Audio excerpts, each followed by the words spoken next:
तो चलिए दोस्तों, स्वागत है आप सभी का एक बार फिर से बातों के इतिहास की सीरीज में।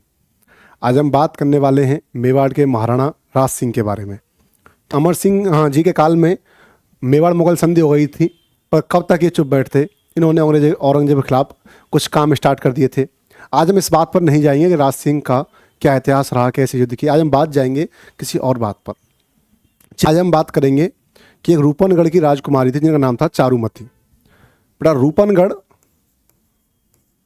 पड़ता है किशनगढ़ में। वहाँ की एक राजकुमारी थी जिनका नाम था क्या बेटा, चारुमती।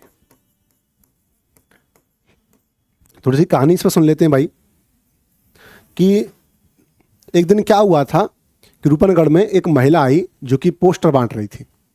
तो क्या हुआ, तो जोर से आवाज़ लगा के फ़ोटो ले लो भाई, राज सिंह के फ़ोटो ले लो, फलाना फ़ोटो ले लो, ये फ़ोटो ले लो। तो राजकुमारी नीचे आती हैं चारुमती और फ़ोटो लेती हैं, कहती हैं भाई एक महाराणा प्रताप का दे दो, एक राज सिंह का दे दो, एक फलाने का, एक ढिकाने दे दो। तो महिला बोलती है कि एक फ़ोटो आप ये भी लीजिए मेरी तरफ से। कि फ़ोटो किसका है? कि फ़ोटो है दिल्ली के राजा औरंगजेब का। अच्छा, औरंगजेब का फ़ोटो, इसका मैं क्या करूँगा कि ये दिल्ली का बादशाह है, ये है फलाना, उसकी तारीफ़ करती है। तो चारुमती वो फोटो भी उस महिला से लेती है और वो क्या करती है, अपनी सहेलियों को बुलाती है और कहती है भाई पहले इस फोटो को फाड़ो, पहले इसमें सारो, इसमें आप चप्पलें मारो, इस फोटो को फाड़ो। तो उस महिला के सामने चारुमती उस फोटो को फाड़ देती है और चारुमती की सहेलियां भी उसके साथ मिलकर फोटो फाड़ देती हैं। अब वो महिला दिल्ली जाती है, वापस दिल्ली से आई हुई थी फोटो बेचने के लिए, और दिल्ली दरबार में जा करके और औरंगजेब को बोलती है कि आपके फोटो के साथ ऐसा ऐसा व्यवहार किया गया है। अब औरंगजेब गुस्से में, इस बादशाह है और बादशाह का फोटो कोई फाड़ दे, ऐसा कैसे पॉसिबल हो सकता है। तो औरंगजेब अगले ही दिन एक मैसेज भेजता है, व्हाट्सअप करता है रूपनगढ़ में, और उस राजकुमारी के पिता को मैसेज करता है कि भाई हमें आपकी बेटी से शादी करनी है। रूपनगढ़ एक छोटी सी जगह, क्या उनकी इतनी हिम्मत है कि वो दिल्ली के बादशाह को शादी के लिए मना कर दे? नहीं कर सकते थे। तो राजकुमारी ने कहा कि भाई मुझे शादी नहीं करनी। उसके भाई ने कहा भैया अगर तू शादी नहीं करेगी तो औरंगजेब आएगा, यहाँ पर अटैक करेगा और यहाँ मारेगा, लूट पाट कर देगा। वो सब छोड़, यदि हमको मार दिया तो यहाँ से औरतों को ले जाएगा और दिल्ली में जा करके बेच देगा। और रूपनगढ़ इतना सामर्थ्य नहीं है कि दिल्ली के राजा का सामना कर सके। सच बात भी भाई। अब लड़की कहती है भैया तुम कुछ भी करो, मैं शादी करने वाली नहीं हूं, ना मैं शादी आज करूं ना कल करूं, सिंपल सी बात है। अब उस दिन पता, राज सिंह ने एक बात फैला रखी थी भाई कि कोई भी हिंदू लड़की जिससे औरंगजेब जबरदस्ती शादी करना चाहता है, जबरन शादी करना चाहता है, वो मुझे बता सकती है। तो उसने जैसे तैसे करके और राज सिंह का मोबाइल नंबर कहीं से पटकाया और मोबाइल नंबर लेकर के और उसने उसको मैसेज कर दिया कि राज सिंह जी ऐसे ऐसे करके, और औरंगजेब क्या चाहता है, औरंगजेब ये चाहता है कि मेरी शादी औरंगजेब से हो।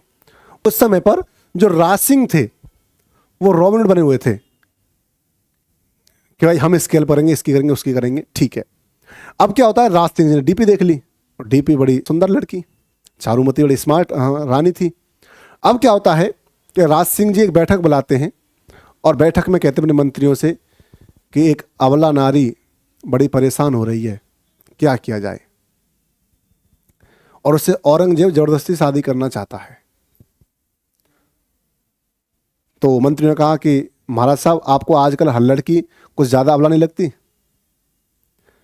वो नहीं नहीं भाई, सिंपल सी बात है, ऐसा है। ठीक है भाई, इस प्रकार की बात होती है।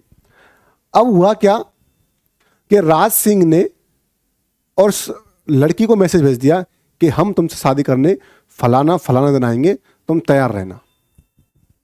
ये बात औरंगजेब को पता चलती है कि भाई उससे और राज सिंह शादी करने जा रहा है। अच्छा, इससे पहले हुआ क्या था कि एक ये रूपनगढ़ है बेटा, वो एक रूपनगर था। उस रूपनगर की एक राजकुमारी थी चंचल कुमारी, उससे भी औरंगजेब शादी करना चाहता था, बट राज सिंह पहले जाकर के शादी करके आ गया। तो दोस्तों अब होता क्या है कि मंत्रियों के बड़े मेल मिलाप से, और राज सिंह बोलता है औरंगजेब को कि भाई इससे शादी तो मैं ही करूँगा, इस बार मैंने डीपी देख ली है और डीपी बड़ी खतरनाक है, अब मैं इसको नहीं छोड़ सकता।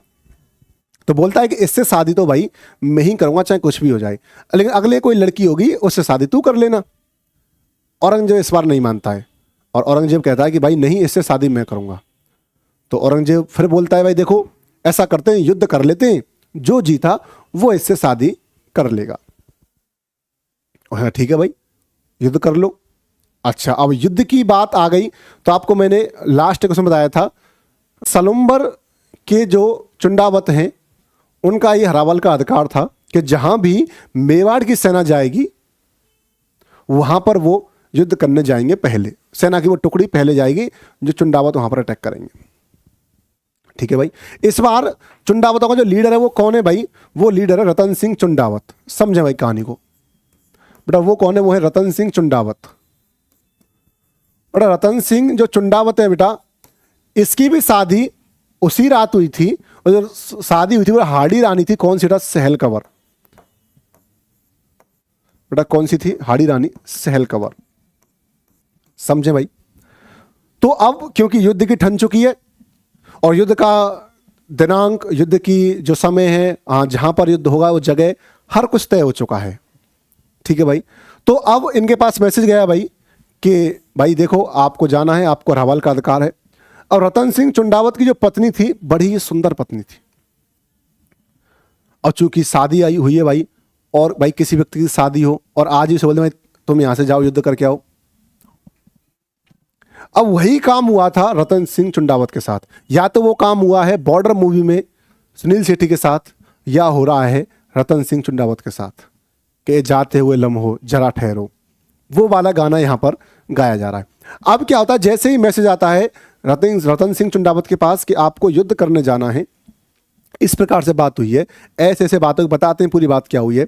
तो रतन सिंह चुंडावत कहते हैं भाई कि भाई राज सिंह जी ने तो बिल्कुल ही अत कर दी है, हर लड़की से शादी कर लेते हैं।